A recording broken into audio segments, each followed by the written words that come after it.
नमस्कार, आपके साथ मैं हूं अर्पिता आर्या। मुंबई ड्रग्स कांड में आज आर्यन की बेल पर सुनवाई है। समीर वानखेड़े से पूछताछ है, लेकिन सबसे बड़ी खबर तो मंत्री नवाब मलिक और समीर वानखेड़े की जंग से जुड़ी हुई है। नवाब मलिक ने अब से थोड़ी देर पहले एक प्रेस कॉन्फ्रेंस करके कहा कि वानखेड़े ने गलत सर्टिफिकेट के बिना पर दलित कोटे का फायदा उठाकर नौकरी हासिल की। इससे पहले वो वानखेड़े का निकाहनामा भी जारी कर चुके हैं। अब मलिक ड्रग्स पार्टी में किसी दाढ़ी वाले का जिक्र करके उसे वानखेड़े का दोस्त बता रहे हैं।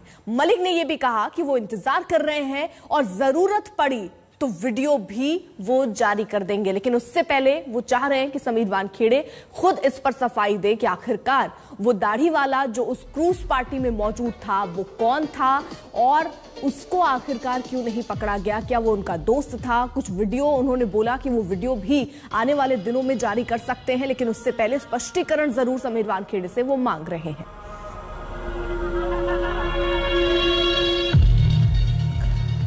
तो जहां एक तरफ देखिए ये जंग अब जिसमें समीर वानखेड़े सीधे तौर पर घिरते जा रहे हैं। पहला आरोप तो उन पर यही लग रहा है कि फर्जीवाड़े से उन्होंने IRS की नौकरी हासिल की, अनुसूचित जाति के एक योग्य व्यक्ति का हक छीना।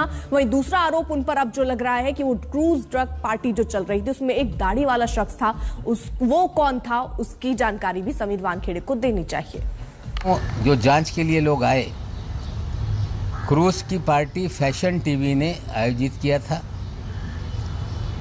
बिना किसी महाराष्ट्र सरकार की जानकारी के बिना कोविड प्रोटोकॉल होने के बावजूद कोई भी क्लियरेंस महाराष्ट्र पुलिस से, महाराष्ट्र के गृह विभाग से किसी भी तरह से कुछ नहीं लिया गया। सीधे डायरेक्टर शिपिंग से परमिशन लेके इसे परमिट किया गया। उस जहाज की क्रूज पार्टी में टारगेटेड लोगों की तस्वीरें देकर उन्हें ट्रैप किया गया, लेकिन मेरी जानकारी है कि एक अंतर्राष्ट्रीय ड्रग माफिया उस पार्टी में था। उसकी एक माशूका भी है जो बंदूक के साथ थी, जो उस डांस में नाचते हुए नजर आया है। वो दाढ़ी वाला है।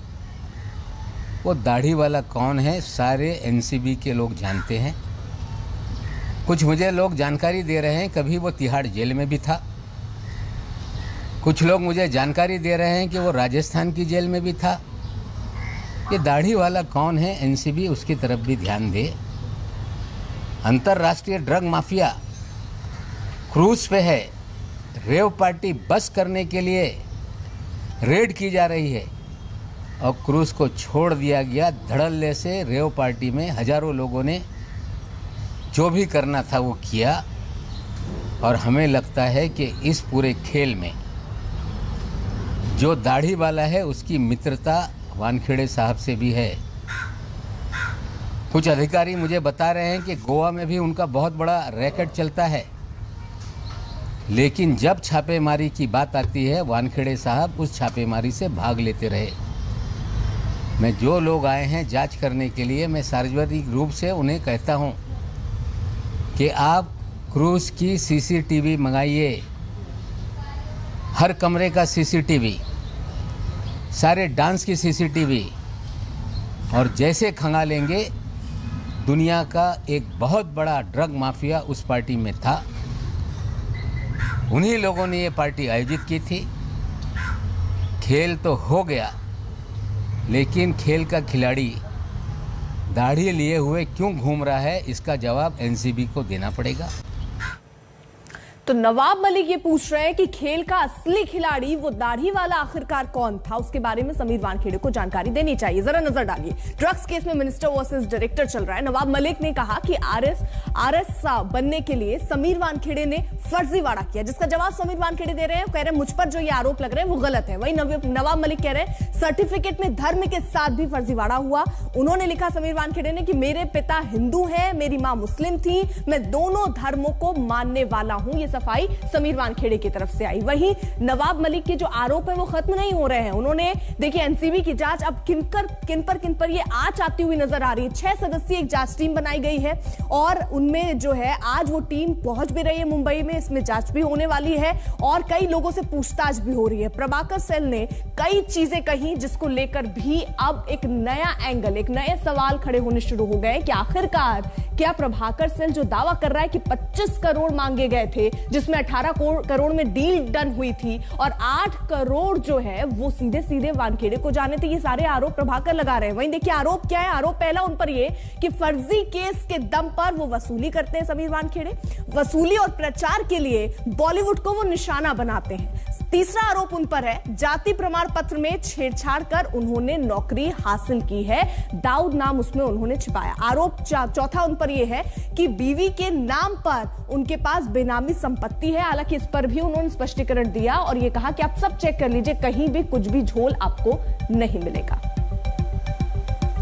मुझे धमकियां आई, मैंने कोई फोन, मेरे जो नंबर है हमने बंद रखा है। कुछ अलग नंबर पे बातें मेरी होती हैं जो व्हाट्सएप पे और फेस टाइम पे है, लेकिन जो धमकी के कॉल आए वो कार्यालय में आए हैं। वो सारे टेलीफोन जो पुलिस का, मंत्री के कार्यालय में जो ऑपरेटर होता है वो पुलिस का एक सिपाही होता है। जो भी चीज़ें उसको मिलती है वो रिकॉर्ड करके अपने जो उनका डिपार्टमेंट है उसको भेजता है। मुझे भी जानकारी उसने दी है, वो भी खत के द्वारा हमने गृह मंत्री को दिया है। डर और थ्रेट्स तो है। आज देखिए कि हमारे काम क्या है और हम किस लेवल पे आके आप लोगों से बात करें। हमने तो आपको नहीं बुलाया था, ये तो नवाब जी का काम है। हम हमारे काम हम काम करते हैं, हम वर्किंग लेडीज हैं। तो आज हमारे को थ्रेट और कॉल तो अलग बात है। हाँ, हमको मिल रहे हैं थ्रेट कॉल्स, हमको डेथ कॉल्स मिल रहे हैं, हमको थ्रेट कॉल्स मिल रहे हैं। हमको बोला जा रहा है कि आप बाहर निकल के दिखाओ, हमको काटेंगे, आप हमको हमारे ऊपर वार करेंगे, आप निकल के तो दिखाओ। हमारे को थ्रेट कॉल्स मिल रहे हैं। मुस्लिम अगर कोई कन्वर्ट करता है तो उसकी जाति समाप्त हो जाती है। ये देश के कानून में प्रावधान है। जहाँ तक आपने वानखेड़े साहब के बारे में, पिताजी के बारे में पूछा, ये 75 में मुंबई में पोस्ट हुए। पहली बिटिया का उनका जन्म 78 में हुआ है। इसका मतलब है ये शादी 76-77 के दरमियान कभी हुई है। वो निकाह नामे की भी खोज हम लोग कर रहे हैं और चीज़ें सामने आएगी। पिताजी का भी जो बेनिफिट है वो भी गलत तरीके से लिया गया आज तक, उनकी भी कंप्लेंट होगी। उसका बदनाम करने का 2-3 रीजन हो सकते हैं। नंबर 1, उसके जवाई को अरेस्ट किया। नंबर 2, हो सकता है उसके ड्रग माफिया से संबंध हो सकता है उसका कोई भी ऐसा उसने सुपारी लिया हो कि वो बॉलीवुड से, हॉलीवुड से, किधर से, कि भाई तुम्हारी इसमें खड़ा रहता हूं तो मेरे को कुछ भी हो सकता है। वो आदमी कोई भी लेवल तक गिर सकता है। 20 मामले हैं, अलग अलग केसेस हैं जिसमें किस तरह से एक निगरो को फंसाया गया है, किस तरह से किसको फंसाया गया है। फिल्म वाले मामले को भी चीज़ें उसमें रखी गई है। हमें लगता है ये सारा पत्र आप पढ़ लेंगे तो 26 मामलों का उसमें जो केसेस है उसका जिक्र है, जो पत्र में लिखा गया है। हम चाहते हैं कि विजिलेंस के जरिए जो जांच हो रही है उस जांच का हिस्सा ये पत्र भी बने और इन सारी चीज़ों की भी जांच हो। ये एक प्रॉपर कोई फंडेड ऑपरेशन है। ऑपरेशन जैसे बोलते हैं ना डिसमिस समीर वानखेड़े टाइप, ऐसा कोई एक ऑपरेशन चल रहा है कि उस आदमी को बाय हुक और बाय क्रुक उस कुर्सी से उन लोगों को हटाना ही है ताकि वो अपना काम पूरा नहीं कर सके। क्योंकि पता नहीं, शायद कुछ बड़े बड़े नाम बाहर निकले, पता नहीं किसके क्या रिलेशंस बाहर निकले। हमने जिस दिन प्रभाकर का मामला सामने आया, हमने मांग की है, मामला गंभीर है, उगाही का है। और जिस तरह से कहा जा रहा है कि फला जगह से पैसे उठाए गए, फला जगह दिए गए, गाड़ी उसके अंदर है, उसके ड्राइवर कौन थे, CDR मिलाए जा सकते हैं, बहुत सारे कैमराज हैं, उसको खंगाला जा सकता है। तो मैं गृह मंत्री के सामने SIT के जरिए जांच की मांग रखने वाला हूं। अगर वो कर रहे हैं विजिलेंस इंक्वायरी, बहुत अच्छी बात है, ये बहुत गुड न्यूज है। क्यों पता है? क्योंकि सच बाहर निकलने वाला है और जब सच बाहर निकलेगा तब सबको पता चलेगा कि समीर वानखेड़े एक ईमानदार ऑफिसर है, ना उन्होंने कोई एक्सटॉर्शन किया है और ना ही वो कोई भी विजिलेंस से डरते हैं। तो जब ये विजिलेंस होगा बहुत अच्छा होगा, सच निकल के बाहर आएगा, कौन किसको कहां प्लांट कर रहा है, कौन किसी के दबाव में कौन सा स्टेटमेंट ले रहा है, कौन किसी को क्या कर रहा है, हर चीज निखर के बाहर निकलेगी और समीर वानखेड़े भी वैसे ही निखर के बाहर निकलेंगे, क्योंकि वो सत्य बोल रहे हैं और सत्य की हमेशा जीत होती है। कमलेश सुतार हमारे साथ, हमारे सहयोगी इस वक्त जुड़ चुके हैं। कमलेश, यानी देखिए नवाब मलिक आज एक बार फिर आए, प्रेस कॉन्फ्रेंस उन्होंने की और कई आरोपों की झड़ी एक बार फिर से उन्होंने लगा दी, लेकिन आज आप जब मुंबई में हैं तो किस तरीके का एक्शन मुंबई में होना है? जो टीम दिल्ली से रवाना हुई है मुंबई के लिए, वो कितनी देर में मुंबई पहुंच जाएगी और क्या आज समीर वानखेड़े से पूछताछ भी होगी?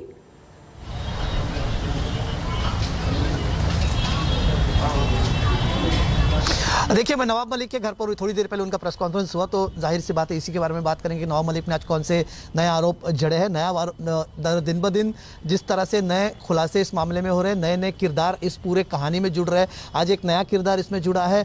नवाब मलिक का यह आरोप है कि एक दाढ़ी वाला कोई ड्रग लॉर्ड, कोई ड्रग माफिया उस दिन उस क्रूज पर मौजूद था।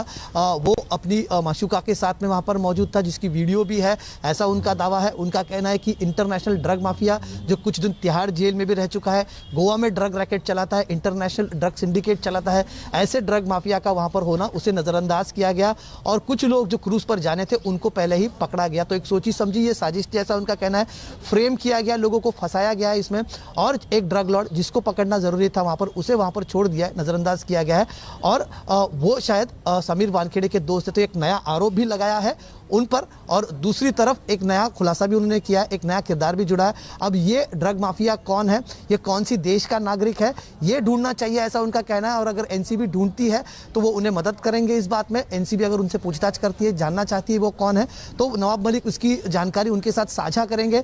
लेकिन अगर नहीं करते तो आने वाले दिनों में ये ड्रग माफिया कौन था, ये दाढ़ी वाला ड्रग माफिया जो उस दिन क्रूज पर मौजूद था, उसके बारे में जानकारी भी आने वाले दिनों में इसके बारे में नवाब मलिक नया खुलासा करेंगे। तो एक बिल्कुल, यानी कमलेश, नवाब मलिक ने यह भी कह दिया कि वीडियो भी उनके पास है और अगर समीर वानखेड़े स्पष्टीकरण नहीं देते हैं तो वो वीडियो भी सामने रखेंगे। रुक रहे एक छोटे से ब्रेक के लिए, आप देखते रहिए आज तक। तो क्या आज आर्यन घर चले जाएंगे, ये बड़ा सवाल है, क्योंकि आज सुनवाई शुरू भी होगी और दोपहर बाद ये सुनवाई शुरू होनी है। लेकिन उससे पहले उनके वकीलों ने कोर्ट रूम में क्या दलीलें दी आपको बता दें। 10 बड़ी बातें जो उनके लिए कही गई। आर्यन कस्टमर नहीं थे, पहली बड़ी बात। साथ ही साथ क्रूज पार्टी में स्पेशल गेस्ट के तौर पर वो वहां पहुंचे थे। इवेंट मैनेजर प्रदीप गाबा ने उन्हें बुलाया था, जिसके बुलाने पर ही आर्यन वहां पर पहुंचे थे। आर्यन के पास क्रूज की टिकट भी नहीं थी, वो इन्विटेशन पर ही गए थे। आर्यन से ड्रग्स की बरामदगी भी नहीं हुई है, बावजूद इसके अभी तक उनको जेल में रखा गया है। ड्रग्स लेने का आर्यन का कोई टेस्ट भी नहीं हुआ, कोई मेडिकल टेस्ट भी आर्यन का उस वक्त नहीं हुआ था कि उन्होंने ड्रग्स ली है या नहीं ली है। सबूत ही नहीं तो किन सबूतों से छेड़छाड़ वो करेंगे, ये भी बड़ा सवाल उन्होंने कोर्ट के सामने रखा। गिरफ्तारी का कोई आधार आर्यन खान का तो बनता ही नहीं है। ड्रग चैट पुराना है, तब विदेश में थे आर्यन, ये बात भी कहा गया। बिना सबूत 20 दिन से वो जेल में है, जो कि ठीक नहीं है। उनके पास न ड्रग्स बरामद हुई है, ना उनके पास से ये भी उनका टेस्ट भी नहीं हुआ कि उन्होंने ड्रग्स का सेवन किया था या नहीं किया था। और ये बड़े सवाल जो उनके वकील ने कोर्ट रूम में रखे। वहीं 3 अक्टूबर को आपको बता दें कोर्ट में वो पेश हुए थे। 1 दिन की एनसीबी रिमांड उनको मिली थी। 4 अक्टूबर दोबारा उनकी पेशी हुई और 3 दिन और वो रिमांड पर रखे गए थे। इस खबर पर हम नजर बनाए हुए, सुनवाई शुरू होगी, वो तस्वीरें, वो अपडेट भी आप तक पहुंचाएंगे। एक छोटे से ब्रेक के लिए रुक रहे हैं, आप देखते रहिए आज तक। सीधे आपको लिए चलते हैं, captain Amarinder Singh press conference कर रहे हैं। नीचे कर दो।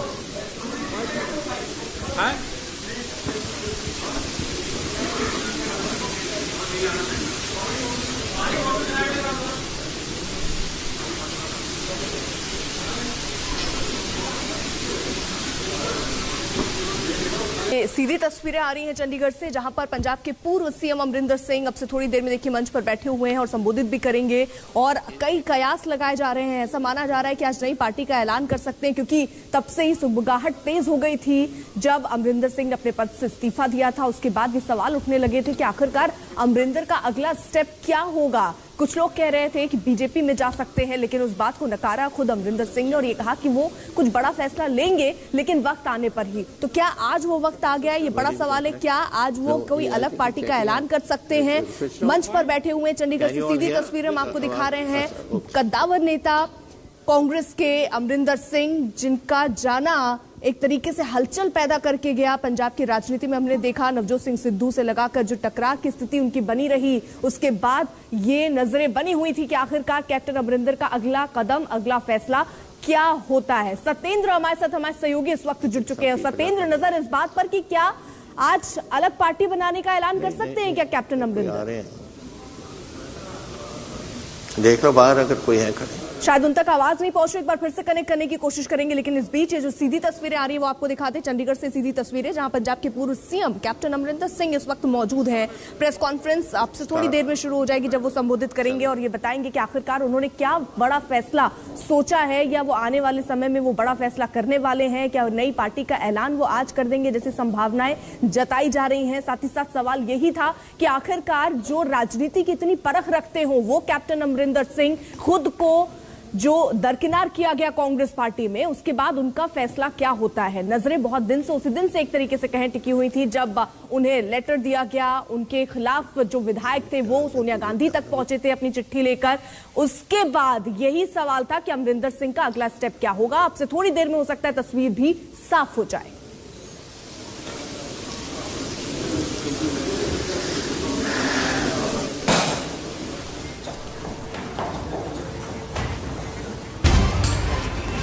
और इसी बीच एक बड़ी खबर आ रही है, आपको बता दें, जासूसी कांड में सुप्रीम कोर्ट का फैसला। जांच के लिए एक्सपर्ट कमेटी का गठन हो, सुप्रीम कोर्ट की तरफ से कहा गया। सुप्रीम कोर्ट के रिटायर्ड जज कमेटी के हेड होंगे। हालांकि इस पर विस्तृत तौर पर हलफनामा केंद्र की तरफ से नहीं दिया गया था, जिसके बाद फैसला उन्होंने सुरक्षित कोर्ट ने रख लिया था। आज ये फैसला आया है, जासूसी कांड से जुड़ा हुआ ये बड़ा फैसला।